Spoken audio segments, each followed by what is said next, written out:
ثم إني دعوتهم جهارا ثم إني أعلنت لهم وأسررت لهم إسرارا فقلت استغفروا ربكم إنه كان غفارا يرسل السماء عليكم مدرارا ويمددكم بأموال وبنين ويجعل لكم جنات ويجعل لكم أنهارا ما لكم لا ترجون لله وقارا وقد خلقكم أطوارا ألم تروا كيف خلق الله 7 سماوات طباقا وجعل القمر فيهن نورا وجعل الشمس سراجا والله أنبتكم من الأرض نباتا ثم يعيدكم فيها ويخرجكم إخراجا والله جعل لكم الأرض بساطا لتسلكوا منها سبلا فجاجا.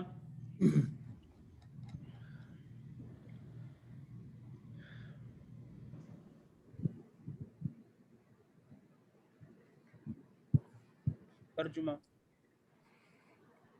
یہاں سے اس نے عرض کیا، جی اس نے عرض کیا، اے میرے رب، میں نے اپنی قوم کے لوگوں کو شب و روز پکارا، مگر میری پکار نے ان کے فرار ہی میں اضافہ کیا، اور جب بھی میں نے ان کو بلایا تاکہ تو انہیں معاف کر دے، انہوں نے کانوں میں انگلیاں ٹھونس لیں اور اپنے کپڑوں سے منہ ڈھانک لیے اور اپنی روش پر اڑ گئے اور بڑا تکبر کیا۔ پھر میں نے ان کو ہانکے پکارے دعوت دی، پھر میں نے علانیہ بھی ان کو تبلیغ کی اور چپکے چپکے بھی سمجھایا۔ میں نے کہا اپنے رب سے معافی مانگو، بے شک وہ بڑا معاف کرنے والا ہے، وہ تم پر آسمان سے خوب بارشیں برسائے گا، تمہیں مال اور اولاد سے نوازے گا، تمہارے لیے باغ پیدا کرے گا اور تمہارے لیے نہریں جاری کر دے گا۔ تمہیں کیا ہو گیا ہے کہ اللہ کے لیے تم کسی وقار کی توقع نہیں رکھتے، حالانکہ اس نے طرح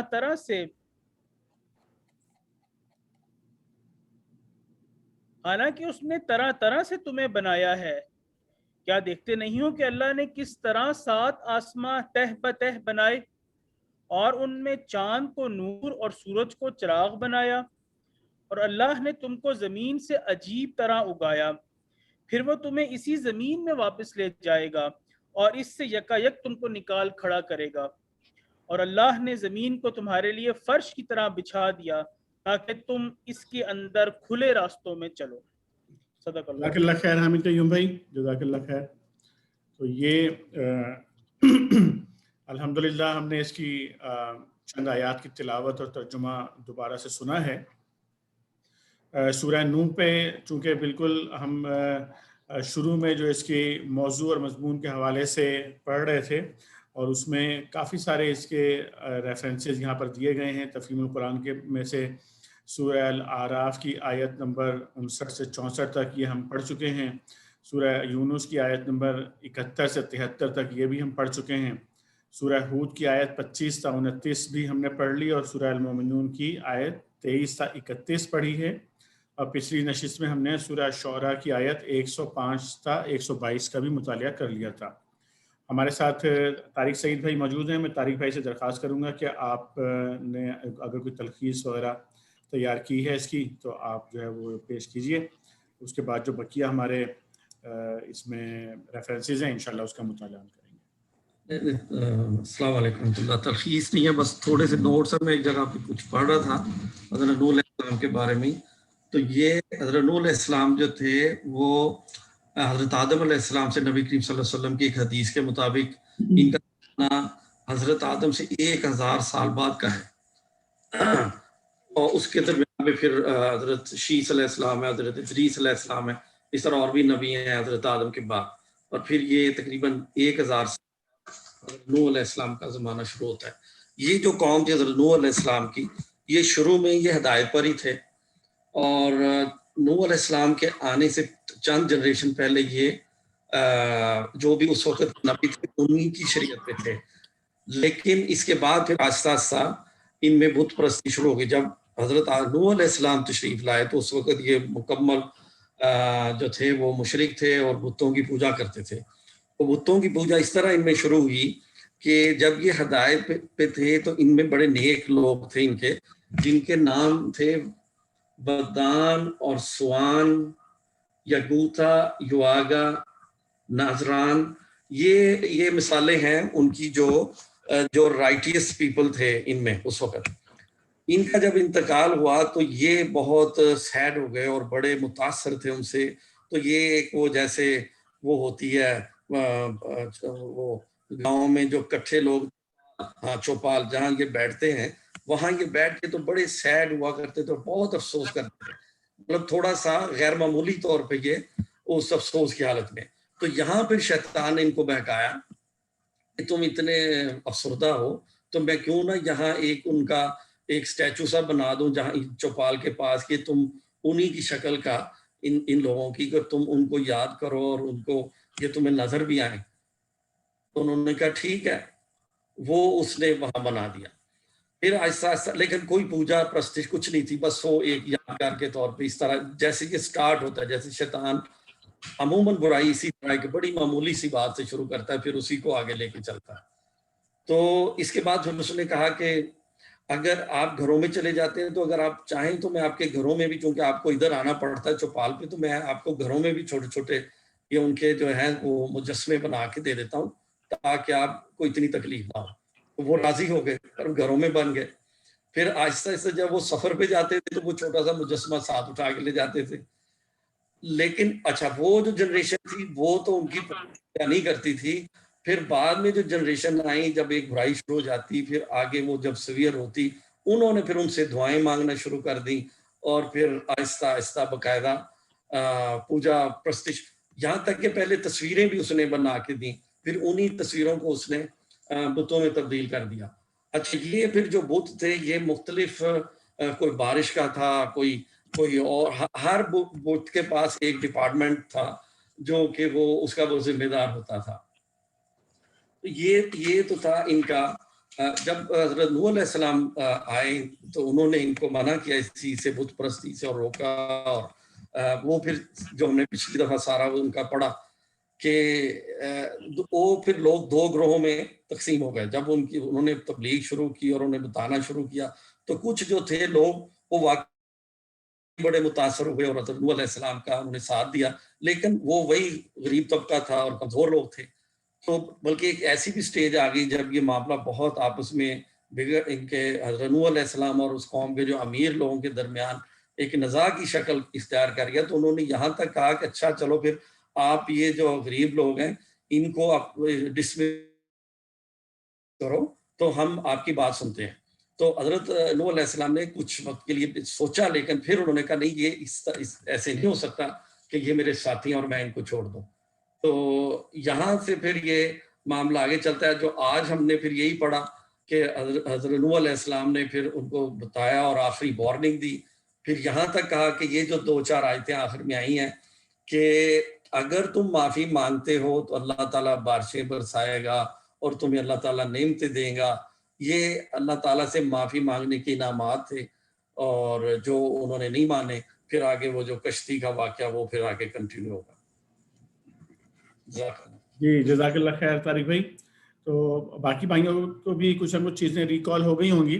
ایک اور اہم طریقہ جو ہوتا ہے نا جو چیزیں نوٹ کرنے کا، وہ جس طرح ابھی طارق بھائی نے بھی کچھ چیزیں بیان کی، ایک تاریخی پہلو ہوتا ہے چیزوں کا، اور ایک اس کا سوشل، اکنامیکل اور پولیٹیکل پہلو بھی ہوتا ہے چیزوں کو دیکھنے کا، کہ ان کی کس طرح کے کیفیات تھیں اور کس طرح کے ریئیکشنز ان قوموں کے تھے، کہ یعنی کہ ان کی پولیٹیکل صورتحال، ان کی اکنامیکل صورتحال، ان کی سوشل صورتحال، سماجی، معاشی اور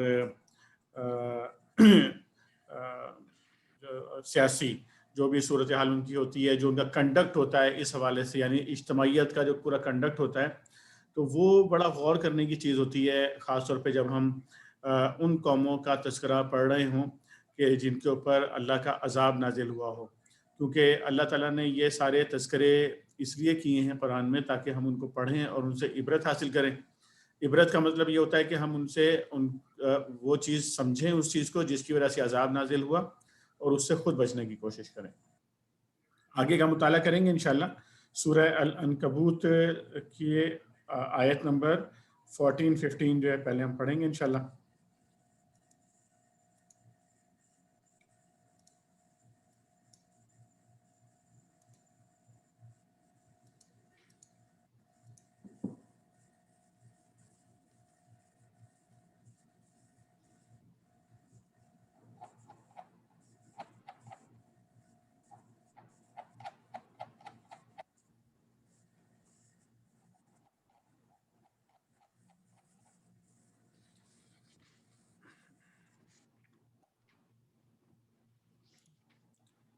جی کون بھائی شروع کریں گے؟ رفیق بھائی آپ شروع کیجیے گا.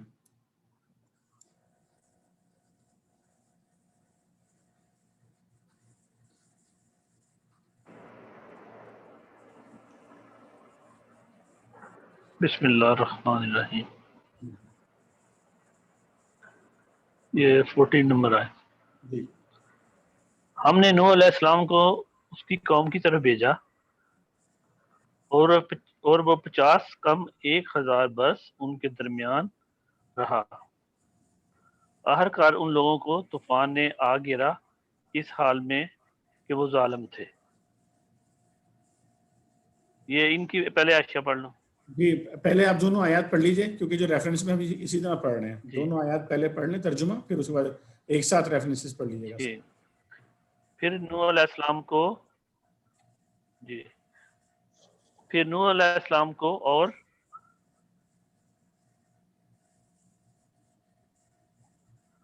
کشتی والوں کو ہم نے بچا لیا اور اسے دنیا والوں کے لیے ایک نشان عبرت بنا کر رکھ دیا. جی. اچھا یہ 21 چھوڑ دیں شروع کا ریفرنسز، تو یہاں سے پڑھ لیں. یہ کس سے یہ قصے یہاں جس مناسبت سے بیان کیے جا رہے ہیں اس کو سمجھنے کے لیے سورہ کی ابتدائی آیات کو نگاہ میں رکھنا چاہیے.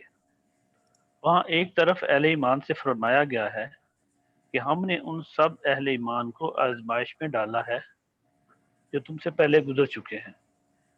دوسری طرف ظالم کافروں سے فرمایا گیا ہے کہ تم اس غلط فہمی میں نہ رہو کہ تم ہم سے بازی لے جاؤ گے اور ہماری گرفت سے بچ نکلو گے. انہیں دو باتوں کو ذہن نشین کرنے کے لیے یہ تاریخی واقعات بیان کیے جا رہے ہیں. حاشیہ نمبر 22.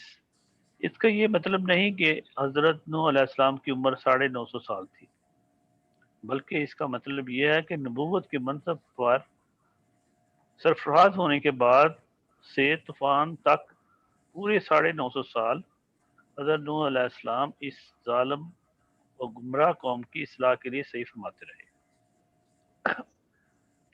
اور اتنی طویل مدت تک ان کی زیادتیاں برداشت کرنے پر بھی انہوں نے ہمت نہ ہاری۔ یہی چیز یہاں بیان کرنی مقصود ہے۔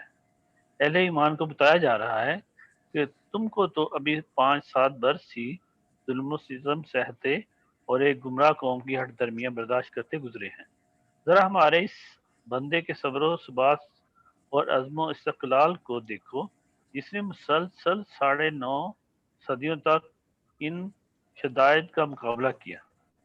حضرت نوح علیہ السلام کی عمر کے بارے میں قرآن مجید اور بائبل کے بیانات ایک دوسرے سے مختلف ہیں۔ بائبل کا بیان یہ ہے کہ ان کی عمر 950 سال تھی۔ وہ 600 برس کے تھے جب طوفان آیا، اور اس کے بعد 350 برس اور زندہ رہے۔ پیدائش باب 7 آیت 6، باب 9 آیت 28-29۔ لیکن قرآن کے بیان کی روح سے ان کی عمر کم از کم 1000 سال ہونی چاہیے، کیونکہ 950 سال تو صرف وہ مدت ہے جو نبوت پر مامور ہونے کے بعد سے طوفان برپا ہونے تک انہوں نے دعوت و تبلیغ میں صرف کی۔ ظاہر ہے کہ نبوت انہیں پختہ عمر کو پہنچنے کے بعد ہی ملی ہوگی، اور طوفان کے بعد بھی وہ کچھ مدت زندہ رہے ہوں گے۔ یہ طویل عمر بعض لوگوں کے لیے ناقابل یقین ہے، لیکن خدا کی اس خدائی میں عجائب کی کمی نہیں ہے۔ جس طرح بھی آدمی نگاہ ڈالے، اس کی قدرت کے کرشمے غیر معمولی واقعات کی شکل میں نظر آ جاتے ہیں۔ کچھ واقعات و حالات کا اولاً ایک خاص صورت میں رونما ہوتے رہنا، اور اس بات کے لیے کوئی دلیل نہیں ہے کہ اس معمول سے ہٹ کر کسی دوسری غیر معمولی صورت میں کوئی واقعہ رونما نہیں ہو سکتا۔ اس طرح کے مفروضات کو توڑنے کے لیے کائنات کے ہر گوشے میں اور مخلوقات کی ہر صنف میں خلاف معمول حالات و واقعات کی ایک طویل فہرست موجود ہے۔ خصوصیت کے ساتھ وہ جو شخص خدا کے قادر مطلق ہونے کا واضح تصور اپنے ذہن میں رکھتا ہو، وہ تو کبھی اس غلط فہمی میں نہیں پڑتا کہ کسی انسان کو 1000 برس یا اس سے کم و بیش عمر عطا کر دینا اس خدا کے لیے بھی ممکن نہیں ہے جو موت و حیات کا خالق ہے۔ حقیقت یہ ہے کہ آدمی اگر خود چاہے تو ایک لمحہ کے لیے بھی زندہ نہیں رہ سکتا، لیکن خدا چاہے تو جب تک وہ چاہے اسے زندہ رکھ سکتا ہے۔ حاشیہ نمبر 23۔ یعنی طوفان ان پر اس حالت میں آیا کہ وہ اپنے ظلم پر قائم تھے۔ دوسرے الفاظ میں، اگر وہ طوفان آنے سے پہلے اپنے ظلم سے باز آ جاتے تو اللہ تعالیٰ ان پر عذاب نہ بھیجتا۔ حاشیہ نمبر 24۔ یعنی ان لوگوں کو جو حضرت نوح علیہ السلام پر ایمان لائے تھے اور جنہیں کشتی میں سوار ہونے کی اللہ تعالیٰ نے اجازت دی تھی، سورہ ہود میں اس کی تصریح ہے۔ ترجمہ: یہاں تک کہ جب ہمارا حکم آ گیا اور تنور ابھر پڑا تو ہم نے کہا کہ اے نوح علیہ السلام، اس کشتی میں سوار کر لے ہر قسم کے جانوروں میں سے ایک ایک جوڑا، اور اپنے گھر والوں کو سوائے ان کے جنہیں ساتھ نہ لینے کا پہلے حکم دیا گیا ہے، ان لوگوں کو جو ایمان لائے ہیں، اور اس کے ساتھ بہت ہی کم لوگ ایمان لائے تھے۔ حاشیہ نمبر 25۔ اس کا مطلب یہ بھی ہو سکتا ہے کہ اس ہولناک عقوبت کو یا اس عظیم الشان واقعہ کو بعد والوں کے لیے نشان عبرت بنا دیا گیا، لیکن یہاں اور سورہ قمر میں یہ بات جس طریقے سے بیان فرمائی گئی ہے، اس سے متبادر یہی ہوتا ہے کہ وہ نشان عبرت خود وہ کشتی تھی جو پہاڑ کی چوٹی پر صدیوں موجود رہی اور بعد کی نسلوں کو خبر دیتی رہی کہ اس سرزمین میں کبھی ایسا طوفان آیا تھا جس کی بدولت یہ کشتی پہاڑ پر جا ٹکی تھی۔ سورہ قمر میں اس کے متعلق فرمایا گیا ہے۔ ترجمہ: اور ہم نے نوح علیہ السلام کو سوار کیا تختوں اور میخوں والی کشتی پر وہ چل رہی تھی ہماری نگرانی میں اس شخص کے لیے جزا کے طور پر جس کا انکار کر دیا گیا تھا، اور ہم نے اسے چھوڑ دیا ایک نشانی بنا کر۔ پس ہے کوئی سبق لینے والا؟ سورہ قمر کی اس آیت کی تفسیر میں ابن جریر نے قتادہ کی یہ روایت نقل کی ہے کہ عہد صحابہ میں جب مسلمان الجزیرہ الجزیرہ نا جی جی الجزیرہ جی مسلمان الجزیرہ کے علاقے میں گئے تو الجزیرہ کے علاقے میں گئے تو انہوں نے کوہ جودی پر اور ایک روایت کی روح سے باکری نامی بستی کے قریب اس کشتی کو دیکھا ہے۔ موجودہ زمانہ میں بھی یہ وقتاً فوقتاً یہ اطلاعات اخبارات میں آتی رہی ہے کہ کشتی نوح علیہ السلام کو تلاش کرنے کے لیے مہمات بھیجی جا رہی ہے، اور اس کی وجہ یہ بیان کی جاتی ہے کہ بسا اوقات ہوائی جہاز جب کسی کوستان ارارات پر سے گزرتے ہیں تو ایک چوٹی پر انہوں نے ایسی چیز دیکھی ہے جو ایک کشتی سے مشابہ ہے۔ مزید تفصیلی کے لیے آزا ہو تفسیر القرآن جلد 2 سورہ راف حاشیہ نمبر 47 اور ہود حاشیہ نمبر 46۔ ٹھیک ہے، یہ ہم نے پڑھ لیا ہے سورہ العنکبوت سے۔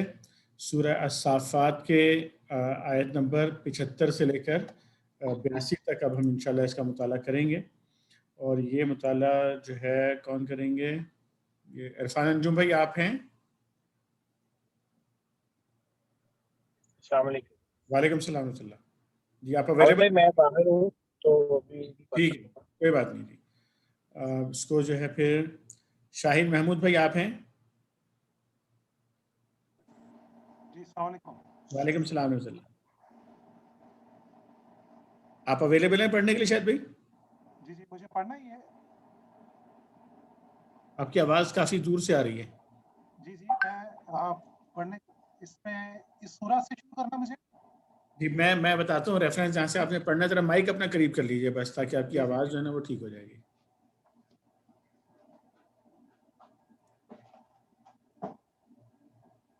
یہ سورہ الصافات کی آیت نمبر 75 سے 82 تک، ٹھیک ہے؟ میں کھول رہا ہوں ابھی آپ کے سامنے۔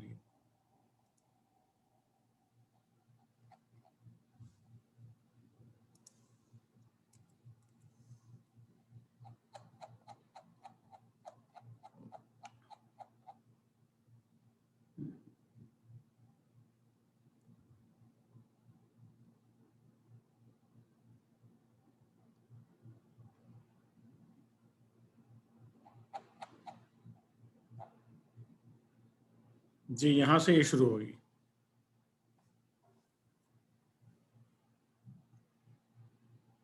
الرحمن الرحیم۔ ہم کو اس سے پہلے نوح علیہ السلام نے پکارا تھا، تو دیکھو کہ ہم کیسے اچھے جواب دینے والے تھے۔ ہم نے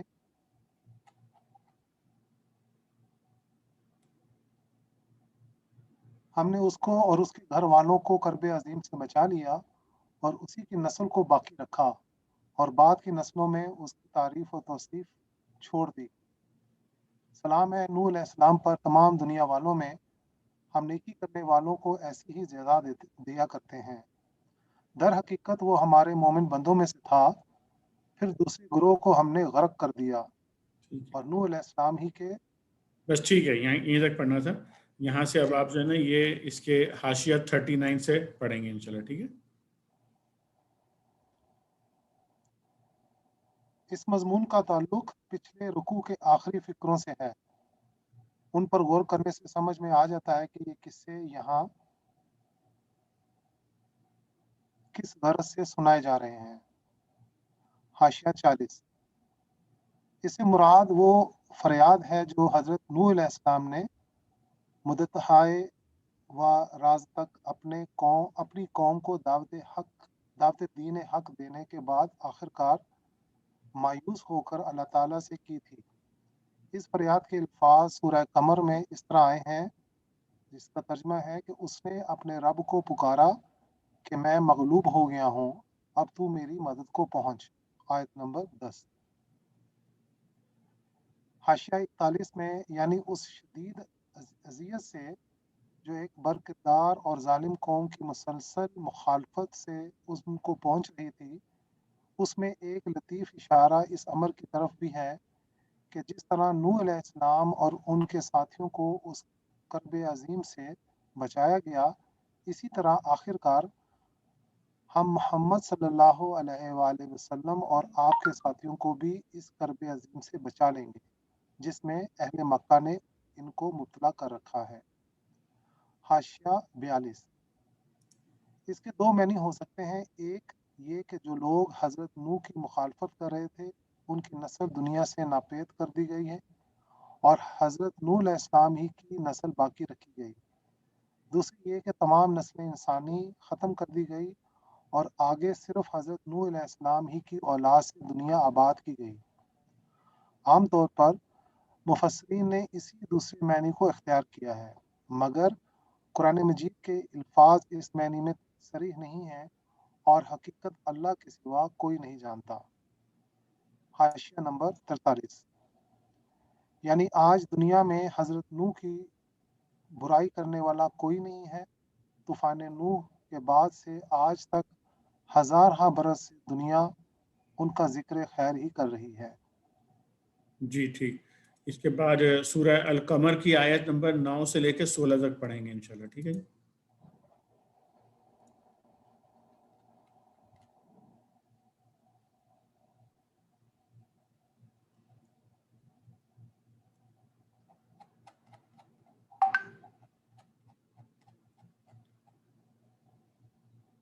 جی یہ پڑھ لی، یہاں سے شروع کیے شاید بھائی۔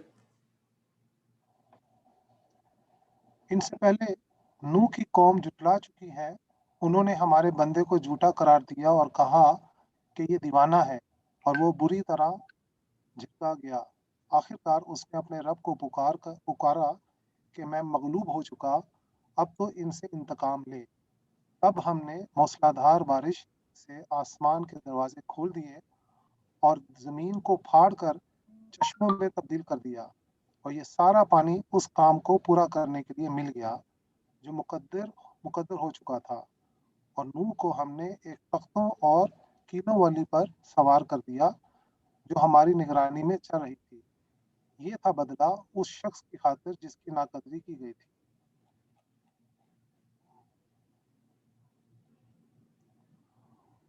اس کشتی کو ہم نے ایک نشانی بنا کر چھوڑ دیا، پھر کوئی ہے نصیحت قبول کرنے والا؟ دیکھ لو کیسا تھا میرا عذاب اور کیسی تھی میری تنبیہات۔ ہم نے اس قرآن کو نصیحت کے لیے آسان ذریعہ بنا دیا ہے، پھر کیا ہے کوئی نصیحت قبول کرنے والا؟ جی اب یہ آپ جو ہے نا حاشیہ نمبر 9 سے پڑھیں گے، ٹھیک ہے جی؟ حاشیہ 9۔ یعنی اس خبر کو جھٹلا چکی ہے کہ آخرت برپا ہونے والی ہے جس میں انسان کو اپنے اعمال کا حساب دینا ہوگا۔ اس نبی کی نبوت کو جھٹلا چکی ہے جو اپنی قوم کو اس حقیقت سے آگاہ کر رہا تھا، اور نبی کی اس تعلیم کو جھٹلا چکی ہے جو یہ بتاتی تھی کہ آخرت کی باز پرس میں کامیاب ہونے کے لیے لوگوں کو کیا عقیدہ اور کیا عمل اختیار کرنا چاہیے اور کس چیز سے بچنا چاہیے۔